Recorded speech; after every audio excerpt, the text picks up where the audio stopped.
유대의 대표적인 명절 중에 하나가 초막절인데 예수님 당시에는 초막절이 되면 절기가 진행되는 7일간 매일 아침에 제사장들이 줄지어서 실로암 못에 가서 금 항아리에 물을 담아 성전 제단에 붓는 의식을 행했다고 합니다.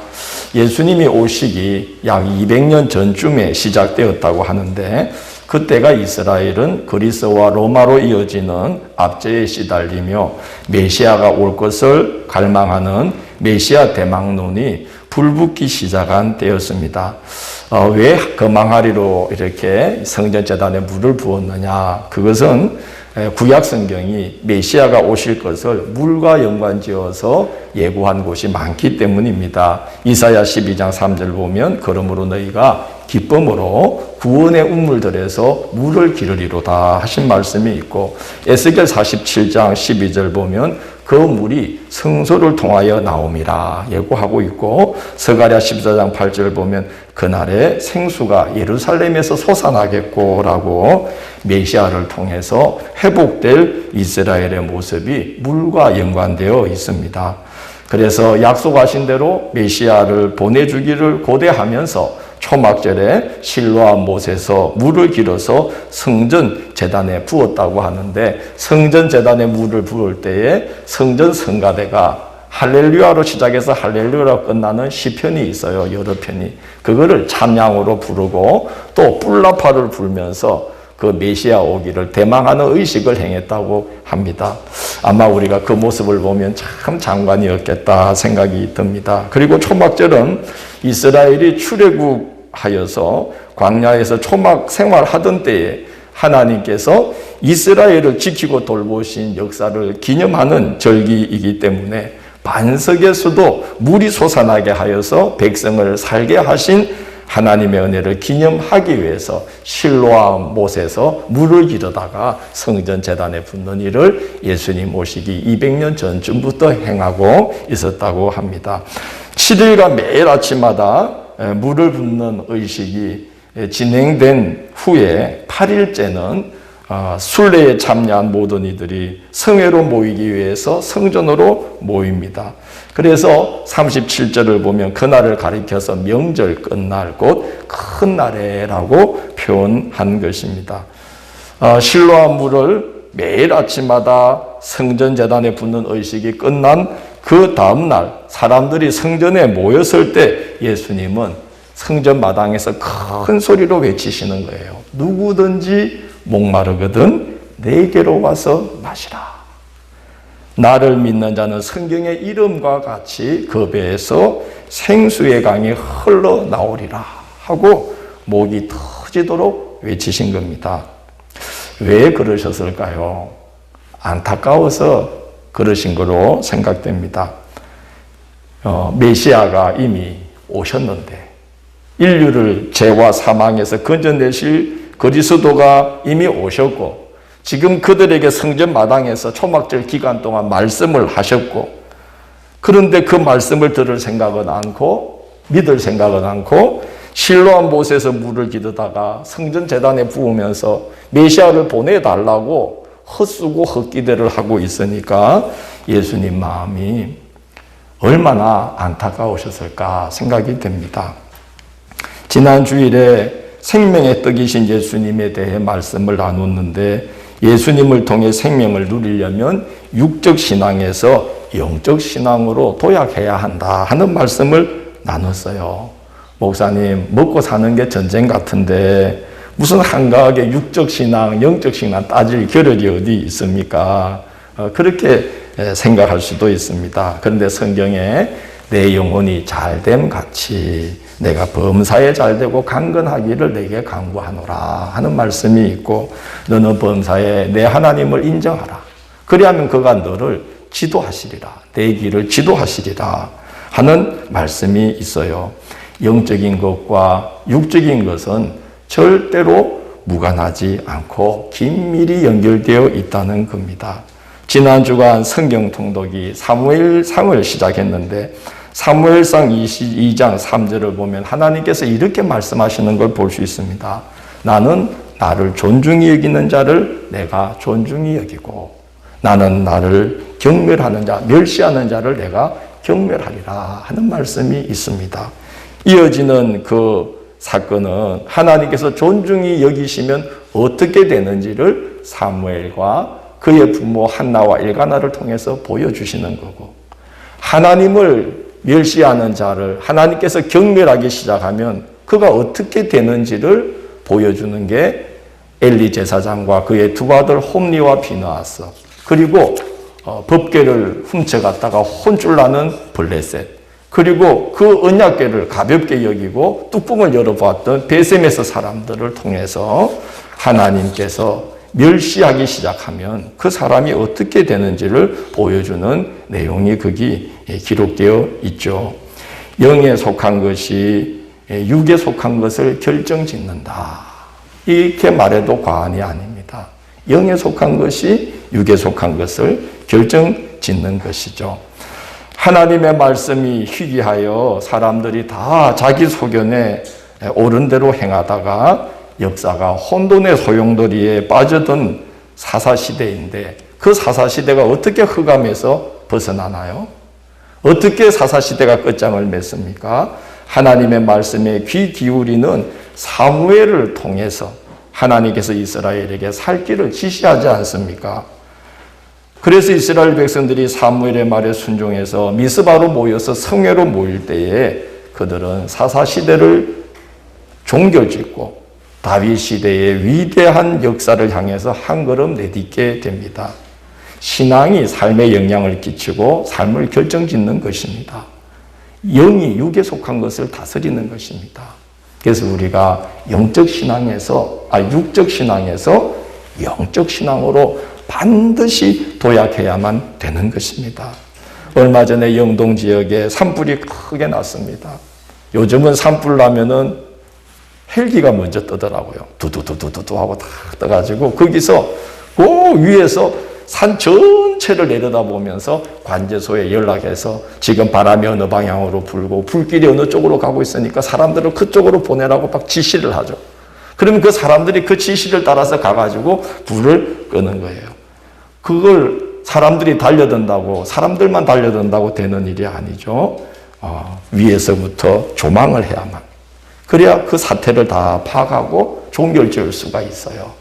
여러분, 삶이 전쟁과 같이 치열할수록 우리는 신앙으로 우리 삶을 조망해야만 형통한 길로 나아갈 수가 있어요.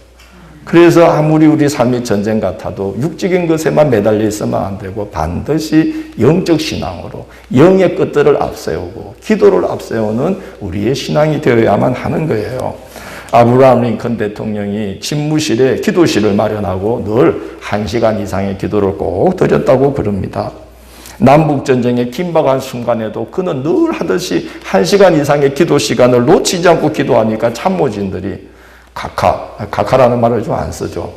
그분이 계실 때만 썼는데 그 대통령에게 하여튼, 아니 이렇게 지금 긴박한 순간에 지금 한가하게 기도실에 계시면 됩니까?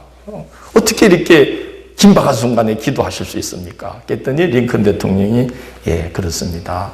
너무나 긴박하기 때문에 저는 기도하는 겁니다. 그랬다는 거예요. 남북전쟁 승리의 비결이 기도실로부터 나왔다고 아브라함 링컨이 증언하지 않습니까? 기도를 통해 우리가 하나님께로 나아가면 하나님께서 하나님의 마음, 하나님의 지혜, 하나님의 눈으로 우리 삶을 위에서부터 조망할 수 있도록, 전체를 볼 수 있도록 하나님께서 은혜를 베풀어 주십니다.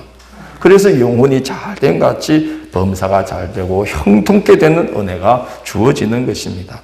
오늘 말씀 요한복음 7장은 영적 신앙에 둔감할 때 어떤 일이 벌어지는지를 우리에게 4가지 사건을 통해서 전하고 있습니다. 첫 번째 본문을 보면 그 형제들까지도 예수를 믿지 아니함이라고 증언하고 있습니다. 여러분 생각해 보세요. 육체로는 이 형제들만큼 예수님과 가까웠던 사람들이 누가 있겠습니까? 30년을 동고동락했습니다. 바로 가까이에서 있었습니다. 예수님에 대해서 육신으로는 속속들이 알고 있는 사람들입니다. 그러나 다시 묻겠습니다. 여러분, 이 형제들이 예수님을 정말 안 걸까요? 정말 중요한 걸 몰랐어요. 그가 그리스도라는 것. 그의 형제인 예수가 바로 하나님이 보내신 메시아라는 사실을 그들은 전혀 몰랐습니다. 30년을 같이 있었었는데 몰랐다는 거예요. 그래서 심지어 예수님을 조롱하기까지 해요.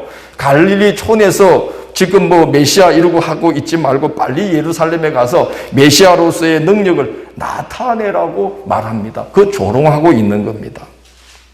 그래서 예수님은 조롱하는 형제들에게 내 때는 아직 이르지 아니했다. 이 말은 십자가 질 때가 아직 남아있다.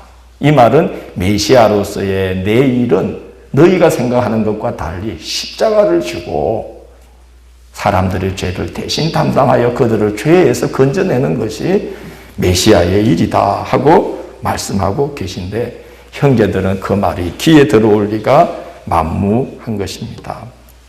오늘 보면 참 신기하지 않습니까? 형제들도 메시아에 대해서 이야기하고 있습니다. 예수님도 지금 메시아에 대한 이야기를 하고 계신데 말은 같은데 내용은 완전히 다릅니다. 우리가 신앙생활하면서 다 같은 말을 하죠. 하나님, 예수, 교회, 예배, 구원 다 같은 신앙의 고백을 합니다. 같은 시대, 같은 신앙의 길을 걷고 있어요. 그런데 참 우리가 보면 신앙생활의 모습이 다 다르고 삶의 궤적이 어떤 분들은 점점 세상을 향해서 나아가는 분들이 있는가 하면은 어떤 분들은 점점 시간이 갈수록 하나님께 가까이 다가가고 있는 분들도 있습니다. 이상하지 않습니까? 같은 시대에, 같은 교회에, 같은 하나님, 같은 예수님, 한 성령, 한 신앙의 고백을 하는데 삶의 궤적이 달라요. 예수님이 메시아 이야기하시는 것과 지금 이 형제들이 메시아에 대해서 이야기하는 게 이렇게 다른 것처럼 우리는 신앙의 궤적과 삶의 궤적을 시간이 갈수록 이렇게 달리하는 경우들이 생기게 되는 것입니다. 중요한 것은 우리가 정말 영적 신앙으로 발돋움해야만 우리는 예수님이 말씀하고 예수님이 가고 계신 그 방향으로 우리도 같이 갈 수가 있다는 거죠. 그렇지 않으면 똑같은 신앙의 고백을 하면서 똑같은 신앙의 길을 걸어가면서도 전혀 이 형제들처럼 예수님과는 다른 그런 신앙의 궤적으로 갈 수가 있습니다. 둘째 본문은 예수님이 명절 중간쯤에 성전에 올라가셔서 말씀을 가르치시자 사람들이 놀랍니다. 왜냐? 말씀은 가만 들어보니까 굉장히 지혜롭고 놀라운 말씀을 하고 있는데 이상한 거예요. 자, 그가 무엇이 없거늘 그러죠? 배움이 없거늘 그러는 거예요. 지금 이 사람들은 예수님의 그 놀라운 말씀을 들으면서 그 말씀을 통해서 메시아로 영접하고 하나님의 은혜 앞으로 나가기보다는 거기에 걸려 있어요. 아, 저 사람이 말씀은 참 좋은데 뭐가 없어요? 배움이 없구나. 당시에 가르치는 자가 되려면 명망 있는 랍비 문화에서 율법 교육을 오랜 시간 전수해야만 했는데 예수님은 정규 교육을 받은 적이 없고 나라의 변방 갈릴리에서 가장 별 볼 일 없는 나사렛 마을에서 몫으로 가족의 생계를 꾸려왔던 분으로 알고 있었거든요. 그런데 지금 바리새인이나 율법 교사와는 비교될 수 없으리 많지 권위 있고 지혜로운 말씀을 전하니까 놀랐던 것입니다. 참 신기해요. 그 유대인들의 입만 열면 자녀들에게 하나님의 능력을 이야기하거든요. 하나님이 쓰시고자 하면 마른 막대기도 모세의 손에 쥐어져서 홍해를 가르고 반석을 치면 거기서 물도 나오게 하는 하나님이다. 하나님은 얼마나 놀라운지 발람이 가는 길을 바르게 인도하려고 나귀의 입도 열게 만드시는 하나님이다. 그렇게 지금 자녀들을 가르치는 이 유대인들인데 지금 예수님이 하나님 나라의 지혜와 그 은혜가 담겨있는 복음을 놀랍게 전하는데도 불구하고 단지 한 가지 이유 때문에 마른 막대기도 쓰시는 하나님이라고 말하는 자들이 단지 한 가지 이유 때문에 그 마음의 문을 열지 못하고 있어요. 예수님을 통해서 영의 풍성한 세계로 들어가야 하는데 지금 그런 말씀을 전하고 계신 이 예수님을 단지 한 가지 육적인 것에 걸려서 그 마음의 문을 열지 못하고 있는 거예요. 배움이 없다는 거예요. 그래서 예수님은 그들을 향해서 영적인 가르침을 주십니다. 내 교훈은 내 것이 아니요 나를 보내신 이의 것이니라. 이렇게 말씀을 하죠. 하나님은 말씀으로 만물을 지으시고 말씀으로 만물을 운행하시고 말씀으로 역사를 여십니다. 그렇기 때문에 하나님과 늘 동행하면서 그의 말씀을 생명의 양식으로 생명의 음식으로 먹고 마시면서 그 하나님의 그 말씀을 마음에 채우는 자는 세상 학문의 유무와 관계없이 그의 입을 통해서 생명의 말씀이 나오게 되며 생명의 역사, 생명을 살리는 역사가 일어나게 되어 있는 것입니다. 사람은 그 속에 가득 채워진 것이 어떤 모습으로든 밖으로 드러나게 되어 있습니다. 예수님으로 채워진 자는 예수 생명이 드러나게 됩니다. 하나님으로 채워진 자는 하나님의 지혜와 은혜와 능력이 입을 열며 나타나게 되어 있습니다. 여러분 일제강점기 때 예수 천당 불신 지옥을 외치면서 절망에 빠진 백성들에게 천국 소망을 불어넣고 그래서 고된 현실을 이겨내게 만든 훌륭한 목사님이 한 분 계셔요. 김익두라는 분인데 이분이 배움은 많지 않아요. 그래서 그 시대 다른 젊은이들이 그랬던 것처럼 너무나 암울한 현실 때문에 술로 나날을 지내고 있다가 그만 예수님을 만나게 된 거예요. 전도가 된 거예요. 근데 이분이 예수님을 믿는데 또 술을 열심히 먹던 그 열심으로 예수님을 열심히 또 섬기기 시작하는 거예요. 얼마나 열심히 했냐면 그때는 목회자가 없던 때라 외국 선교사가 1년에 한 번 딱 그 교회에 와서 세례식과 성찬식을 행하는데 이 김익두가 그 세례식이 너무나 귀한 걸로 알고 1년 동안 아내와 함께 각방을 쓰고 세례를 준비했다는 거예요. 그렇다고 여러분 그러시면 안 됩니다. 1년 동안. 그 1년을 기다리고 이제 선교사가 왔어요. 세례는 받았는데 그만 갑자기 교회에 분란이 생겨서 성찬식을 못하게 되었어. 다시 1년 후에 선교사가 와서 성찬식을 해야 돼. 이 김익두가 또 성찬 받으려고 1년을 각방을 쓰면서 성찬 받기를 기다렸다는 거예요. 지금 우리로서는 상상도 못할 그런 마음들이죠.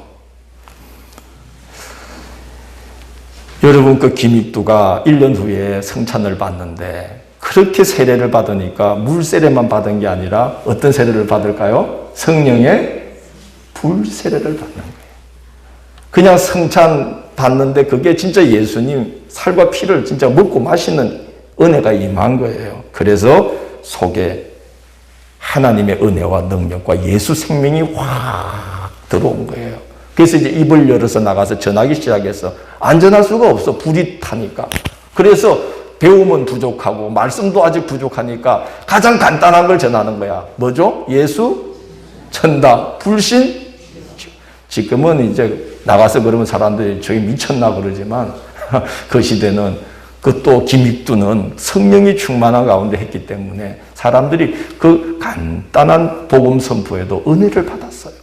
예수 천당 불신지옥 하는데 어마어마하게 많은 사람들이 복음으로 들어오게 되었어요. 그래서 이제 목회를 해야 되겠다. 그리고 신학을 공부했는데 이분이 부족한 게 하나 있잖아. 뭐가 부족해요? 배움이 부족하니까 졸업을 못해. 성적이 안 돼. 그 어떡하겠어? 교장 선생님 방에 딱 들어가가지고 선생님 제가 기도하고 싶습니다. 그걸 기도해라. 하나님 제가 비록 배움은 부족하지만 하나님의 일을 하고 싶은데 지금 졸업이 어렵습니다. 그러나 제가 성적이 안 되더라도 이번에 꼭 졸업장을 받을 수 있도록 역사해 주실 줄 믿습니다. 예수님 이름으로 기도드립니다. 아멘 했더니 교장 선생님이 같이 어떻게 해야 돼? 아멘. 끝났어요. 아니 자기 입으로 아멘 했는데 뭐 졸업장 안 줄 수가 있나? 했을 줄 믿습니다 했는데 뭐 아멘 했는데 자기도 못 모르고 아멘 했는데 김익두가 선생님 졸업장 줘요. 딱 그런 거야. 아멘 했잖아요. 그래가지고 목회를 하기 시작하는데 야 이게 이분이 이건 부족한데 이게 하나님께 다 있으니까 그 마음이 막 사람들에게 전해지는 거야. 이게 부족해도 이게 막 그래서 예수 천당 불신죠. 그만 외쳐도 사람이 감화를 받았대요. 여러분, 김익두도 그랬는데 하물며 말씀으로 하나님과 태초부터 동력하신 예수께서 아무리 정규교육을 못 받았기로서니 그 입을 열어 말씀하실 때 그 예수님 안에 충만한 하나님의 생명과 능력과 지혜가 그 넘치는 사랑이 사람들에게 막 쏟아져 나오니까 얼마나 그 말씀을 들을 때에 감화 감동과 난 정말 그 시대에 가서 한번 듣고 싶어요. 예수님 말씀을. 여러분도 그렇죠? 아니구나. 전 정말 어떻게 말씀하셨을까? 듣고 싶어. 얼마나 감미로웠을까? 그러나 그런 놀라운 말씀을 들으면서도 사람들은 예수님을 영접지 못했다는 거예요. 단지 한 가지 이유. 뭐에 걸려서? 그가 뭐가 없거늘? 배움이 없거늘. 이게 육적 신앙이에요. 그 하나에 걸려가지고. 얼마나 안타까운 일이에요.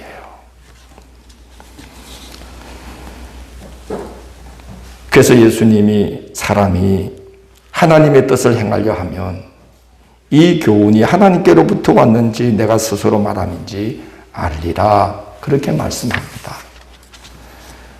하나님의 뜻을 행하고자 하는 자, 하나님을 바라보며 살아가는 자는 내가 지금 하나님께로부터 받은 말씀을 인간적인 지식은 없지만 하나님께 받은 지혜와 지식을 전하고 있다는 걸 알 것이다. 육적 신앙에 있다면 모르지만 영적 신앙에 눈 뜬 자들은 내가 그리스도인 걸 믿게 된다. 그렇게 말씀하고 있는 거예요. 세 번째 본문은 사람들이 예수님의 출신을 문제 삼는 내용입니다.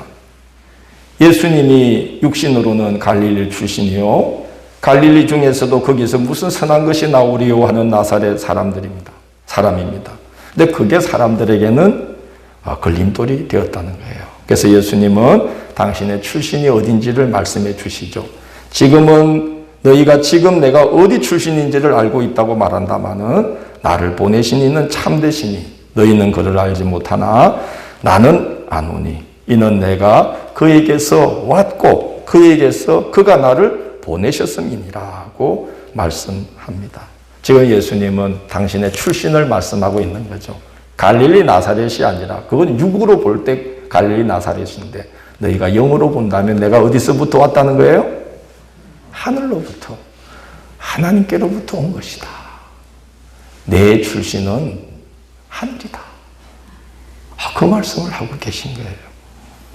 그러나 육신에 매여 있던 자들인지라 예수님이 이 말씀을 하실 때 신성모독을 한다 그러면서 예수님을 잡아 죽이려고 합니다. 어떤 신앙에 머물러 있었으므로? 육적 신앙에 머물러 있었으므로.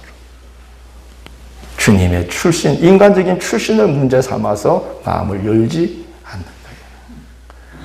참 이게 힘든 거예요. 저희 부모님이 처음부터 목회한 게 아니잖아요. 어머니가 일사후퇴 내려와가지고 그 고진 생활을 어떻게든 견뎌내려고 떡 장사도 하고 변변한 가게 없이 자판에다가 떡 넣고 팔고 또 조금이라도 더 벌려고 그 옆에서 국수도 말아 팔고 그래 쩌쩌쩌 가지고 늦게 신학을 해가지고 목회를 하다 보니까 마산 사람들은 다 알아. 저 사람이 지금은 사무지만 전에 뭐 하던 사람이야? 자판에 떡 넣고 팔던 사람이라 이거야. 그걸 돌아가실 때까지 이야기를 하더라고. 돌아가실 때까지. 아니 하나님이 택해서 들어서 그렇게 훌륭하게 남편 술주정뱅이 남편 목사 만들고 그렇게 집안을 기도로 일으키셨으면 그 존경할 만한 거 아닌가? 야, 근데 돌아가신 날까지 떡 팔던 사람이라고. 자갈치 시장에서 떡 팔던 사람이라고. 야, 그러는 거야. 마음을 안 열어. 어떤 신앙? 육적 신앙인 거지. 너무 제가 그런 거 생각하면 마음이 아파. 우리가 그런 것만 좀 다 뛰어넘으면 조금만 우리의 영혼이 열리면 하나님께서 그 사람을 통해서 행하고 계신 놀라운 일들에 함께 동참할 수 있고 그 은혜와 복을 누릴 수 있는데 바로 그 하나에 걸려 있는 거야. 출신. 저 사람은 혼혈자가 많은 갈릴리, 거기서 무슨 선한 것이 나오리오 하는 동네인 어디? 나사렛 사람인데 어찌 그리스도가 되리요? 그거 하나 걸려가지고 그렇게 놀라운 말씀을 전하고 있는데도 불구하고 그를 예수님을 그리스도로 만날 수가 없었어요. 이 네 번째 본문은 성전 당국자들이 사람들을 보내어서 예수님을 막 잡으려고 하니까 예수님이 얘들아, 굳이 그러지 않아도 때가 되면 내가 갈 곳으로 갈 것이다. 좀 더 있으면 나를 보내신 에게로 돌아갈 건데 그때는 너희가 나를 만나려고 해도 만날 수 없고 내가 갈 곳에 너희는 오지도 못하리라. 이런 말씀을 했어요. 이 말씀은 무슨 말씀이죠? 십자가 지신 후에 성천하셔서 오신 곳으로 간다는 거예요. 그런데 그 말씀조차 이 사람들은 육적으로 해석을 하고 있어요. 우리가 그를 만나지 못한다 하니 아마 헬라인 중에 흩어져 사는 자들에게로 가서 헬라인을 가르칠 건가 하고 말을 하는 거예요. 여러분, 그때는 유대인들이 각지로 흩어져서 전 세계에 흩어져 살고 있는데 그런 사람들을 가리켜서 디아스포라라고 그래요. 그래, 흩어져 살고 있는 자들이고 아마 우리가 배척하니까 아마 헬라인들, 이방인들에게로 가서 복음을 전할 텐데 뭔가를 가르칠 텐데 아마 거기 사는 동포 유대인들도 받아두지 않을 테니까 거기 가서도 고작 해야 누구나 가르칠 거다? 헬라인들을 가르칠 건가? 이렇게까지 조롱을 한 거예요. 예수님은 지금 하느님 나라로 가는 이야기를 하는데 이 사람들 수준이 지금 이루고 있어요. 어떤 신앙이에요? 육적인데 매여 있는 거예요. 이해하지 못하는 정도가 아니라 조롱과 멸시의 말을 퍼붓고 있는 겁니다. 육적인 것에 매여서 메시아로 오신 예수님을 알아보지 못하고 또 영적인 것을 말씀하셔도 받아들이질 못합니다. 자, 그러고 있으면서도 지금 메시아가 오기를 고대하면서 이 초막절 동안 아침마다 뭐 하고 있었다는 거죠? 제사장들이 줄을 쭉 서가지고 어디로 가요? 오늘도 설교 안 들으셨네. 어디로 가요? 실로암 몰가로. 퍼포먼스지, 의식. 이러면 왜 그 동남아시아 보면 스님들 왜 줄 쭉 서서 뭐 하잖아, 아침마다. 그처럼 쭉 가가지고. 와, 또 멋져. 무슨 항아리? 그 항아리를 탁 가져서 물을 탁 떠가지고 또 쫙 와, 성전으로. 어디다 부어? 성전재단에 쫙. 그러면 성가대가 할렐루야 노래를 또 쫙 부르면서 뿔나파를 불어. 주야, 메시아를 보내주옵소서. 세상에 메시아가 지금 어디 계신데? 바로 옆에 계신다.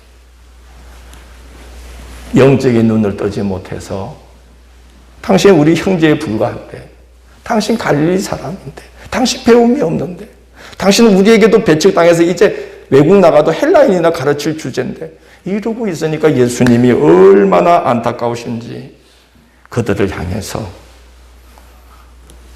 이제 마음을 열어서 당신을 받아들이라고 호소를 하고 계신 것이죠. 여러분, 오늘 예수님이 그러십니다. 나를 믿는 자는 성경의 이름과 같이 어디에서? 그 배에서 생수의 강이 흘러나오리라.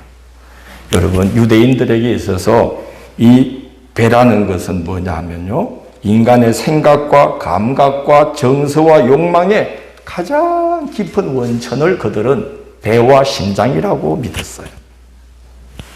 그러니까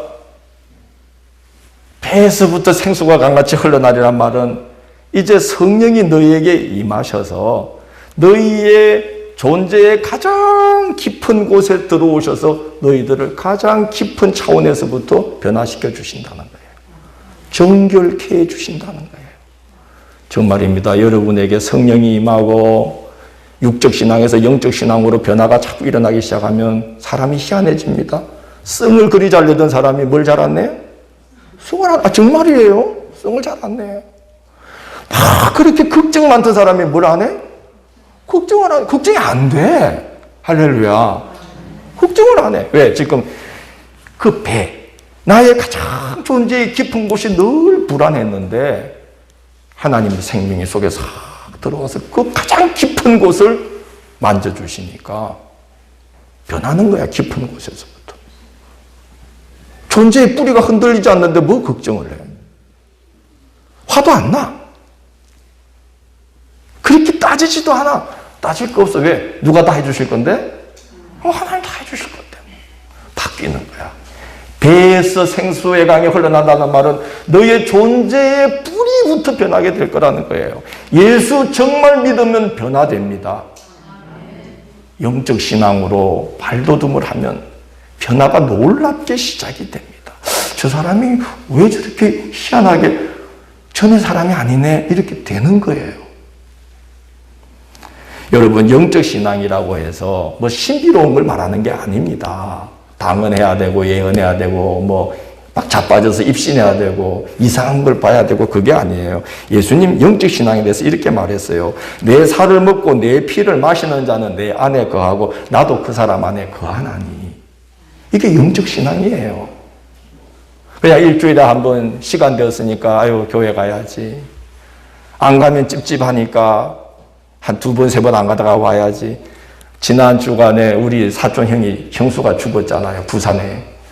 집안이라면 딱 두 집안밖에 없어요. 우리 삼촌 집안하고 우리 집안하고 일사후퇴 때 내려와가지고. 딱 두 집인데 그 사촌 형은 63살이고 형수는 저하고 동갑인데 난소암으로 가셨어요. 그래 형이 내가 가가지고 위로했어요. 형 너무 힘들었겠다. 20년을 알았거든요. 근데 고맙대. 20년 전에 그 병이 생기기 전에 우리 그 형님이, 사촌 형님이 치킨집을 했어. 그때 엄청나게 잘 됐어요. 돈을 막 끌어모을 때야. 그래서 정말 주일이 되는 게 너무 싫었대. 왜? 뭘 벌어야 되는데? 돈을 벌어야 되는데 이게 지금 어딜 가야 돼? 교회를 가야 되잖아. 그러니까 주일이 오는 게 싫었대. 막 아침이 빨리 와야 돼. 왜? 뭘 벌어야 되니까? 돈을 벌어야 되니까. 그렇게 살았대. 그래서 김 목사, 내가 그때 우리 집사람 하나님이 몸을 안 쳤으면, 병을 안 주셨으면 나는 지금도 찝찝하니까 안 나가면, 그래서 한 달에 1번, 2번 나가고 또 돈 벌고 주일 오는 거 싫어하고 아마 그랬을 거라는 거예요.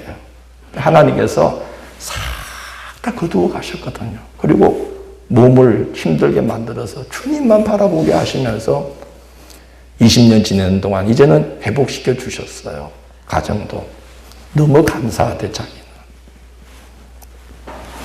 그게 여러분, 영적 신앙과 육적 신앙이 차이예요. 우리 사촌 형이 육적 신앙에서 지금 어떤 신앙인이 된 거예요? 영적 신앙인 거예요. 주님이 너무 감사하고, 주님과 동행하고, 매일 성경 보고, 기도하고, 주일이 기다려지고, 목사님한테 뭐 일이 있으면 상담하시고, 그냥 신앙생활, 교회생활이 너무 감사하고 좋은 거예요. 그게 영적 신앙이에요. 뭐 딴 게 아니에요. 너희가 내 안에 거하고 내가 너희 안에 거하고 너희가 내 살을 먹고 내 피를 마시며 내가 너희 안에 거하고 너희가 내 안에 거할 것이요. 여러분, 그게 영적 신앙입니다. 주일이 막 기다려지는 거죠. 성도들 만나는 게 막 기뻐지는 거죠. 할렐루야. 그게 영적 신앙이에요. 여러분, 영적 신앙으로 도약하지 않으면 우리의 이 신앙의 길은 시험이 너무나 많기 때문에 크고 작은 시험이 항상 있어요. 그래서 우리가 점점 흔들리면서 세상의 길로 나가기가 쉽고 잘못하다가는 이 신앙의 줄이 끊어질 수도 있어요. 너무 멀리 나갔다. 그래서 우리는 반드시 영적 신앙으로 도약을 해야만 합니다. 그래서 오늘 예수님이 그 영적인 것이 열리지 못해서 당신을 알아보지 못하고 헛되이 성전재단에 실로암 물을 붓고 있는 자들 앞에서 외치신 거예요. 누구든지 목마르거든 내게로 와서 마셔라. 누구든지 목마르거든 내게로 와서 마셔라. 나를 믿는 자는 성경의 이름과 같이 그 배에서 생수의 강이 흘러나리라. 이렇게 외치신 거죠. 영적 신앙으로 돌아서라. 그러면 생수의 강을 맛보게 된다. 예수께서 약속하시고 성령으로 인치신 말씀입니다. 한 주간 고난 주간입니다. 주님과 동행하시는 가운데 이 말씀을 맛보고 경험하시는 한 주간 되기를 주의 이름으로 간절히 고면합니다.